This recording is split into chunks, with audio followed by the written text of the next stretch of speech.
Rings of Power, better known as toilet water, has filled the bowl again. My friends, episode 4 and 5 have dropped since last we spoke, and the hate fiction rewrite of The Lord of the Rings carries on. Watching this show is like watching a pile of shit cook in the sun, and 5 episodes deep, it's mirroring season 1 trying to stake its claim as worst show of the year.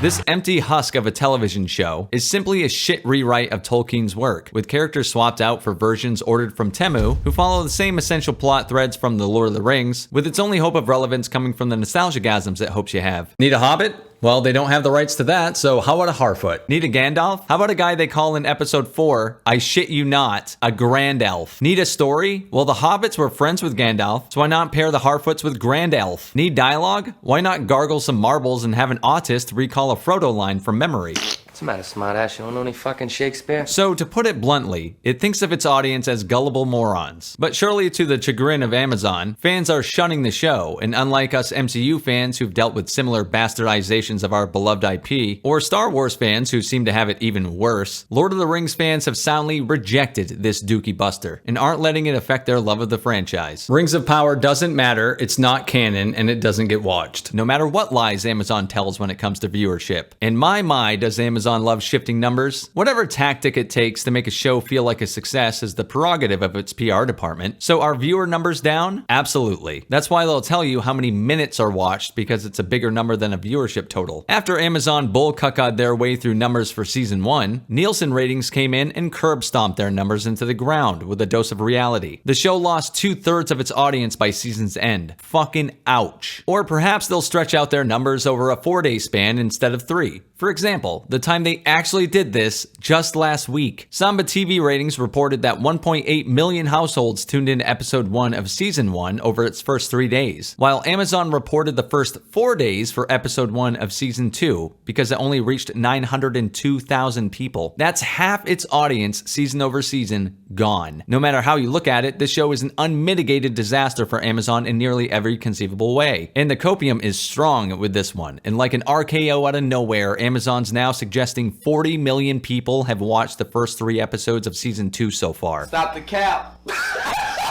So, they use the Zack Snyder method. Instead of using households, they're using the assumption that a multi-person house all sit down and watch it together. Sheesh! If you assume 40 million and multiply it by the average ticket price, Rings of Power is on its way to being more popular than Barbie. Right, Zach? Shut the fuck up. It's all bullshit PR to make the utterly failing television show they paid $1 billion for not look like it's the utter failure it clearly is. It makes J.D. Payne's comments directly to YouTubers look more like the copium it is. He was quoted in The Hollywood Reporter saying, "And those who watch every episode and negatively write about it and make YouTube videos, we're happy to have you guys too. It wouldn't be a journey through Middle-earth without some trolls along the way." Big words in defense of a show on par with The Acolyte and She-Hulk in reception and ratings. The countless comments of, "I'd rather watch a review of the show because it's more entertaining than the show itself," shower YouTube videos across the platform. So you're welcome, Mr. Payne. This is after they called everyone who criticized the show patently evil, by the way, so I reiterate to him what I said the first time. What a fucking Now, let's break down the next couple episodes of this piece of shit, shall we? Before diving in, 60 seconds to talk about the sponsor of this video, and as always, it's timestamped for your convenience. But if you watch, it's greatly appreciated. Then we'll get right into the episode breakdowns of this piece of crap. Today's video is sponsored by Poly AI. Poly AI allows you to create unique character chatbots that you can talk to directly or talk with any other person's creation. The Poly AI app has over 1 million downloads worldwide, and unlike a Hollywood studio production, allows you to actually unleash your creativity. There are so many options at your fingertips, you're only limited by your imagination. Chat or use other people's creations, or use the simple generation and prompt tools to make your own. Obviously, I created a blue-haired movie critic to chat with, but if you're not into critical fools and not too creative, why not dip your toes in and pretend like you're the head writer for a major television show by creating a pseudo version of an established character? It's not relegated to chat text, there are a ton of features. You can create video storylines, talk directly to celebrity bots. What's up, Elon? Hey there, it's great to meet you. What's on your mind today? It really is limited only by what you can think of. Once you download the app, you can even search for and chat with my crappy creations. Available in the app and Play stores, you can also download Poly AI using my link and promo code, and it'll unlock more premium features. Thanks to Poly AI for sponsoring this video, and now back to my nightmare. Episode 4. Oh, shit. Here we go again. Oh hey, another recap. Yes, yes. Must we go to war again? They thought I'd need a reminder they turned orcs into fucking victims, I guess. Yeah. Back to this. You won't find a bigger meta signal this side of the Fortnite movie trailer for modern audience capture. He meant to say Minecraft, but he's cranky right now. How do we make pure evil out to be a misunderstood innocent? Orcs were literally created to serve. They're a force of evil that fight to the last man, woman, or child. Their fucking hands are rated E for everyone. They don't give a shit. Having an orc fear war is absolutely fucking outrageous and spits in the face of Tolkien. And if you recall, the High Elf King, I mean, he has to be to make some of these decisions, or it's shit writing. He thinks Cuckabrimbor is with Sauron, so his bright idea is to send Strong Woman to track them down. You know, the woman who fell for the Dark Lord and is responsible for all this shit happening and lied about it too. Good call.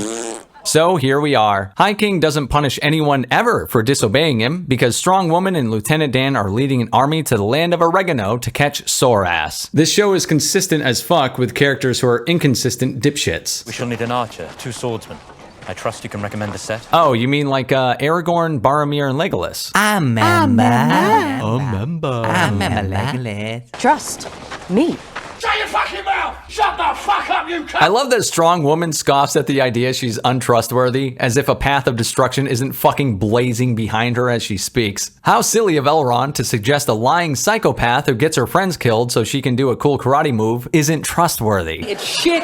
It is a table of shit. Hey, remember that scene in Two Towers when the Fractured Fellowship was running across the field in a wide shot for a montage? Well, here's a shittier version of something you love. Awesome, right? $1 billion production to cosplay is something that cost a fraction of it. Very of the times. The stunning and brave group of diverse elves stunningly and bravely come across the broken bridge, to which Strong Woman declares, No earthly force could have done this. This is the work of Sauron. yes, no force on Earth could break that bridge. No cave trolls could do it. No explosives that have been shown to exist and used on them. Not giant fucking eagles if they wanted to. It must have been the guy you're looking for. You absolute fucking moron. I love that she's wearing the ring too. They don't really know what it's capable of or the power set it has, so it's best to take it into the potential heat of battle instead of leaving it safely in Rivendell. I absolutely love to hate this show. Instead of damaging the brand, all it really does is strengthen the actual Lord of the Rings books and movies. Thanks, Bezo, you bald bitch. They spend minutes of runtime going back and forth about where to go now that the bridge is out. Thwarted by one fucking bridge. They don't have a rope or anything for these warriors. The same kind of warriors who Galadriel led up the side of a fucking mountain in the first episode of this series, but shit, this bridge will be the end of you. This company will not take counsel from that trinket.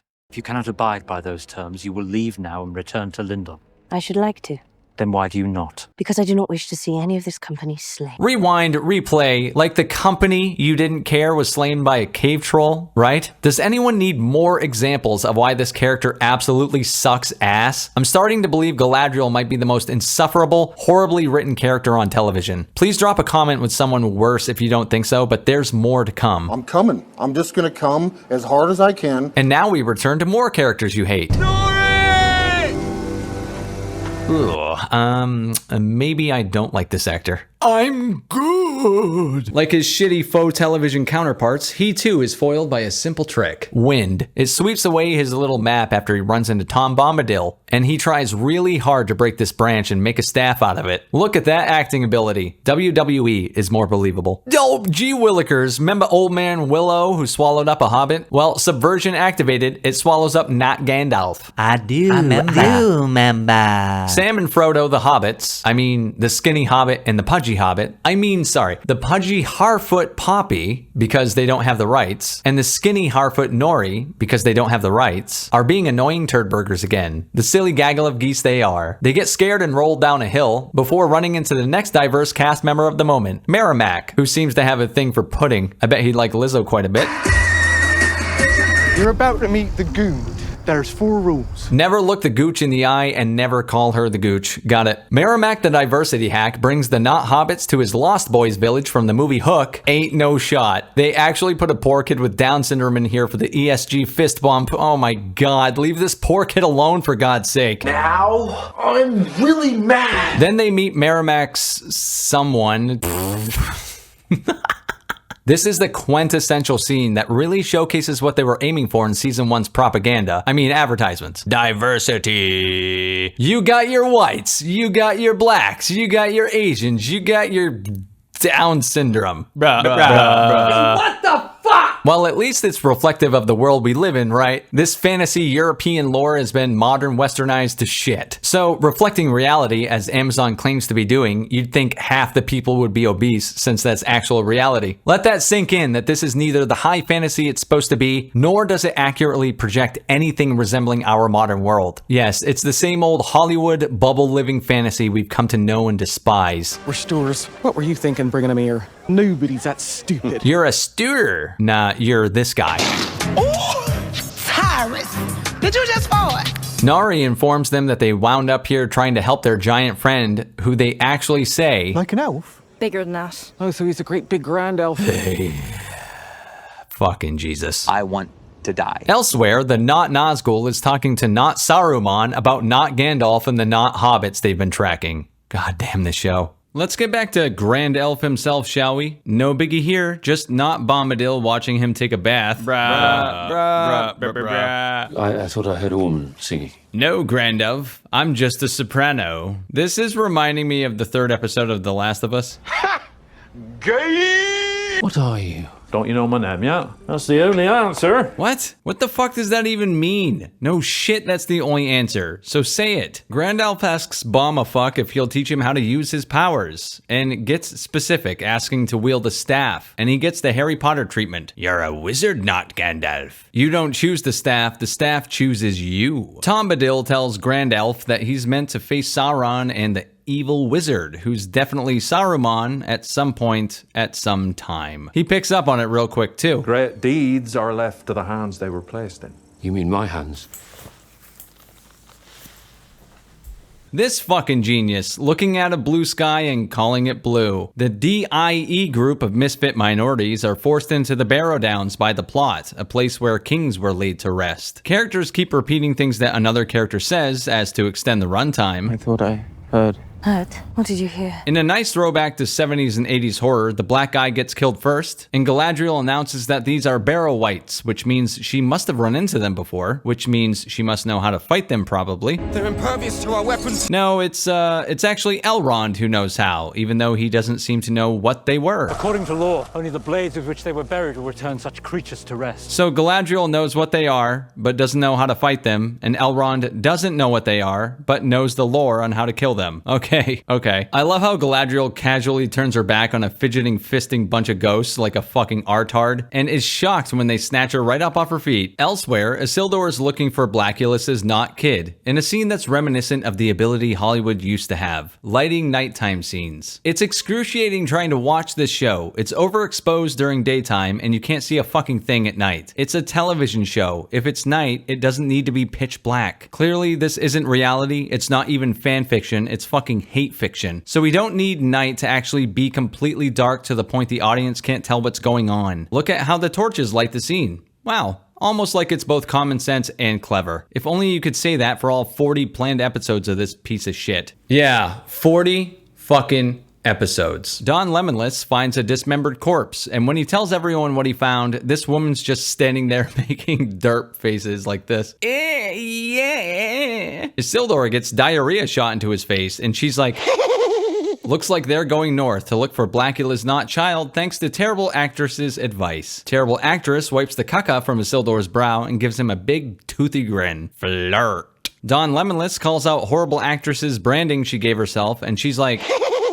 Blackula identifies her as a wild man, having duped Isildur with that toothy Captain Kirk delivery, it seems. She's like, I'm a wild woman! And Girls Gone Wild's Blackulis off of her. As they're heading north, still taking her advice apparently, bad guy gave you advice, totally not trying to lead you into a trap, you guys. Better keep going after you discovered she's a villain. This show can't imply a single thing, so Isildur has to describe exactly how he was duped because the showrunners think that little of the audience. She asks, would you rather I died in Mordor? To which he'd have every right to say, yeah, actually, you little treacherous piece of shit. It would be totally appropriate to pull a Cody Rhodes on her. I hope you fucking die. But he simply says, let me think. And this lying turd has the audacity to be appalled by his answer. Along with the seal clap counter, we should count how many times it's relevant to say this. These characters absolutely suck and are written like shit. As they keep on moseying, treacherous wench says that she could walk better if her hands weren't cuffed. Solid argument, dumbass. The cuffs also provide about 2 feet of slack, so I'm sure they're doing a really good job. Once again, Isildur gets caught in a sticky situation. Gee, I wonder if this character who plays an integral part of the Lord of the Rings is going to die here. The tension is palpable. Blackula and Isildur don't get sucked down the earthy toilet, and the harlot decides to try and save them instead of running free, pulling the monster up with a stick. Yahoo. We now return to more characters you don't care about, the not hobbits. What have they been up to? Well, they're tied up with their new diverse friend, telling the Stewer Mama that, hey, it's totally okay you're gonna leave us to die. That's exactly what Harfoots do to people they find useless. They mention Sadok Burrows, a name that triggers Stewer Mama to untie Nori and show her this. Yes, that's the Shire. But they can't call it the Shire, so it's not the Shire, it's the Suzat.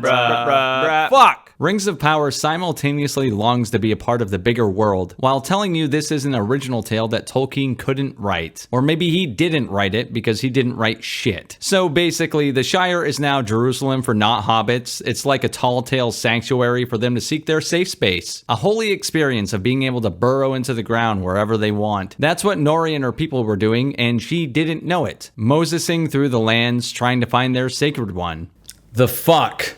Didn't Tolkien hate this kind of shit? Nori is simultaneously shocked at the news about the Shire. I refuse to call it the Suzat because I'm not under contractual obligation to be cringe. She's shocked at this news while also apparently having knowledge of it. She's like, oh, the Shire. Wow, that's so crazy. That explains a lot. And then a moment later talks like she was aware of it the whole time. Yeah, we never found the Shire. How unfortunate. So we just kept wandering. However the fuck she'd be saying that. Much like Elrond having no clue about the Barrow Wights while simultaneously knowing the lore, the writers make sure each character is an internally contradicting disaster. The Not Nazgul decide to drop into the home of the Lost Boys and Mama Stewer walks up to greet them. And the Not Ghoul is like, it's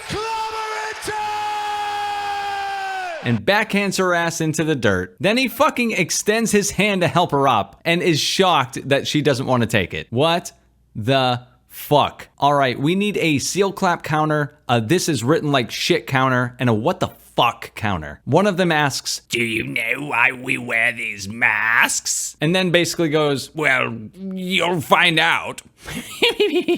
Talk about intimidating, well-written dialogue, the show is ass. Back to Elrond and Strong Woman, the show basically tells you exactly what's going to happen right before it does from this point on. It's not foreshadowing, no, it's more direct dialogue because the writers still think we're morons. I know you believe this ring is deceiving me, but I believe it is guiding me. Celebrimbor's life would be in my hands. And I promise you there will be more painful sacrifices. You will put opposing Sauron above all other considerations, even my life. Awesome, so the obviously misguided strong woman is going to be responsible for Celebrimbór's death, because Elrond will save her instead and take the brunt of the responsibility. Got it. Let's see if it plays out that way, shall we? Who thinks this is clever writing? Who? Drop in my comment section. I need to know. Good faith argument, please. I genuinely want to know if anyone watching this video thinks this show is well written. Back to Isildur, he finds treacherous wench asking for her handcuffs to be removed, and as soon as he does, she steals his sword. Blackula pops up to stop her, but they're all interrupted when an Ent swings his member and cleans her fucking clock. He smashes her right into a fucking rock, and this shit had me howling. Not what the show had intended for, but goddamn was it the unintentionally best part of the series so far. Small correction for the nerds out there. This is actually an Ent wife. I just had to leave this part in because it's funny and I like it. The Ents are pissed about orcs coming into the forest and chopping down trees. You remember that from Lord of the Rings, right? Seal clap. I'll reiterate what I said at the beginning of the video. The show is 100% a fanfiction rewrite of the Lord of the Rings, with characters replaced with versions from Temu in an attempt to give you nostalgia dopamine hits. The Ents are the ones who had Blackula's not child, and he was in their wooden prison. And after he convinces them of some bullshit that they'll be protecting the forest, they won't be protecting the forest. They set his not kid free. Isildur is stoked to see the wench who will turn him into a beta is alive, but not when he sees her boyfriend. Dude, this one sucks. Let her go. So, Not Kid's decision to join Adar was a one-off decision and it's over now because he thanks Don Lemonless for saving him. Great, glad we wasted an entire episode for that. Back to the status quo then. Elrond and DIE crew run across Adar's orcs, who fire a shot at one of their horses looking for food and miss, but strike this poor bastard instead. Ah, shit. The ring removes the arrow from his gut, and they're treating this like it's the One Ring, even with the music cue. Strong Woman tells Elrond to take the ring, and she runs out to confront all the orcs by herself because, obviously, all these armed warrior elves and Galadriel goes out to kill all the orcs. Gotta make her look like a strong woman after all. Elrond says the obvious. She didn't do it to save us. She did it to save the ring. Strong Woman is stopped by Adar just as the episode hits the 1 hour mark to make sure it maintains its epic nature, and thankfully, it fucking ends. But we don't. We still have more to discuss. Episode 5. Of course, there's a recap, because unless you're following along with my video series, you won't remember shit from simply watching this snooze fest of a show. Remember that Cuckabrimbor and Soras started the Lord of the Rings narrative and convinced Ginger Dwarf and pre-internet bullied Lizzo to give them Mithril to make the rings. Also remember, I write this shit on the fly when it's a ranting video. Nope, no editing or recap for myself. Nope. None of that. In exchange for that, they themselves will get some rangs.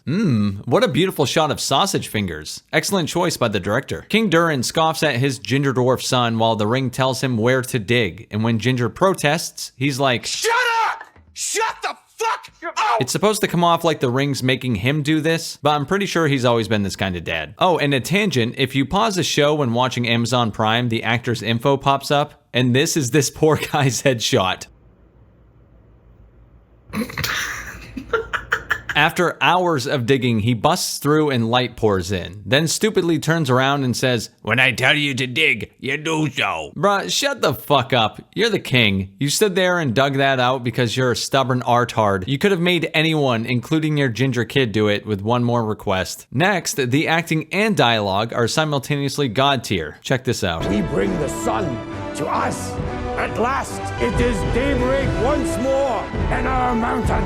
As a gift, the doors of Durin are given to Cucky Boy. Oh, remember the door? I remember. Seal clap time, motherfuckers. Let's go. You remember the password situation in Fellowship, right? Right? Soras is upset that his beta didn't keep his speech short and shuns him for it, and Cal cowers like a little bitch. I encouraged you to keep it short. He says like a pussy. I don't remember you saying that. Because you don't always listen. Back into the box, Gimp, until further notice. Cal finally pushes back against his beta ways, having reservations about giving rings to men.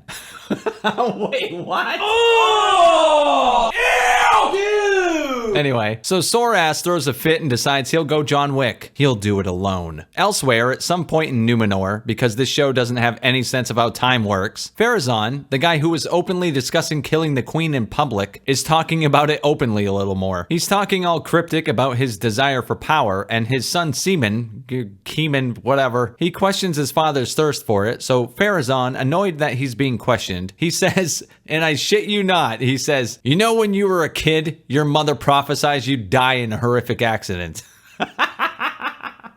This fucking show, he says it with this face too. He tells his son he better not fail at his task, whatever the fuck that vague shit means, or else. So he's the Denethor of this series, basically. Got it. Yet another character you remember kinda slotted in with the Temu version. Understood, show. Understood. Our queen. Oh god, these damn Dutch angles. Not every battle must be fought to be won. That's an actual line of dialogue that made it through multiple rounds of editing, and everyone was like, ah, fuck yeah. Regent apparently hands the reins over to Elendil, son of Goober, because she's, you know, fucking blind. Apparently, this woman's brother is dead, and she has stripped Queen Regent of her power. You know, there are so many fucking characters in the show that are all equal amounts boring and annoying that I completely forgot about her story. I'm curious how many people watching are...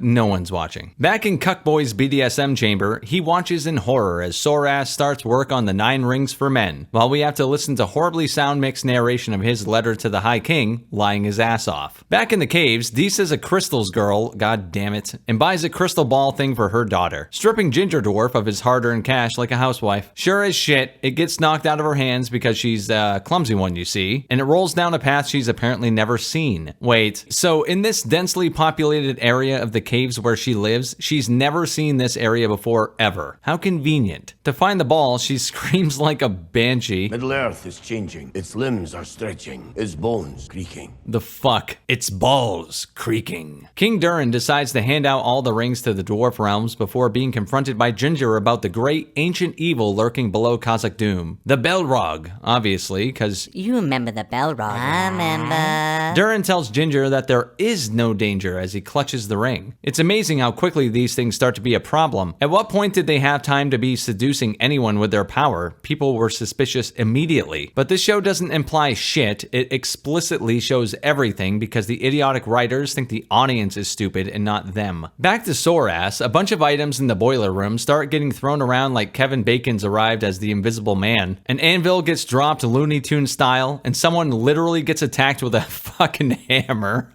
This fucking show. Before Cuckboy Michael J. Foxes his way to the source. Apparently all the rings have the same kind of power as the One Ring, so you get that sweet, sweet nostalgia-gasm. Merdanya, the blonde baddie who put the ring on and tried to kill everyone by pulling a wily coyote, isn't questioned or talked to about, hey, you just tried to fucking kill everyone. She's all confused after the rings completely messed her up. I took the drugs and the drugs are working. And the drugs are working. Ginger shows up to talk to Cuckboy about his dad, the king, growing colder, quicker to anger, and he refuses to share the other rings. Again, the subtlety is not necessary. Don't worry, guys. This show will describe everything to you. Sauron's rizzing up blonde baddie, who he likens to, why, Galadriel, of course, and he flicks her fucking hair. The guy goes from sophisticated British accent to Riz in 2 seconds. Told you not to call me here. I'm in the middle of doing this little thing. Meanwhile, Elendil is partaking in a ceremony when this soy boy Faramir wannabe busts in. Yes, he really is the modern audience version of a white guy, latte in hand and all. This shrine is condemned by order of the king. He smashes a little trinket an old man wanted to finish the ceremony with, and finally, someone with some balls throws a fucking punch. And White Boy wants to throw one back and sure does try. Valandil attacks Soy Boy for being a dick, rightfully so, and the most timid fight in a TV show ever breaks out. That's a knockout point. Thank you, Paul. Valandil has Vente Latte dead to rights, but he's ordered to put the sword down, guaranteeing he's about to die. And, yeah, he gets stabbed, dead, just like I thought. How sad. Another character you forgot about, who has zero development 13 episodes deep, is dead. What am I gonna do now? Back to Sorass and Cuck, who's gaslit by Sauron that it's his fault the dwarf rings are full of malice, because he introduced deception when he lied to his king. This schoolyard gaslighting mentality works on the mentally weak Celebrimbor because the plot needs it to, or because a character is only as smart as the writer. Pussy Boy decides to go along with Sauron's bullshit and helps them finish the rings, because the 9 rings are going to redeem the 7 by drawing power from the 3. Alright, so the strength of men will redeem them all. Got it, because I saw Return of the King. I remember. Elrond, or the 80,000th character in the show, arrives for his 5-second cameo in the episode to warn the High King about the orcs heading to Oregano. Well, turns out Sauron's got a 2 towers situation. You remember the 2 towers, right? Oh, I also remember the 2 towers. And strong woman Galadriel makes her brief appearance when she's offered momentary allyship with Adar for their common foe, Sorass himself. That's it for this week's edition of Contenders for Worst Show of the Year. I'm one of the few people who will be finishing this show because I feel like it's my duty to do it for you. It's my personal goal to make a far more entertaining video about the show than you'll ever get from actually watching the real thing. So let's keep this train a fucking chugging. See you for episode 6. GG's. That's a knockout point. Thank you, Paul. Thank you, Paul.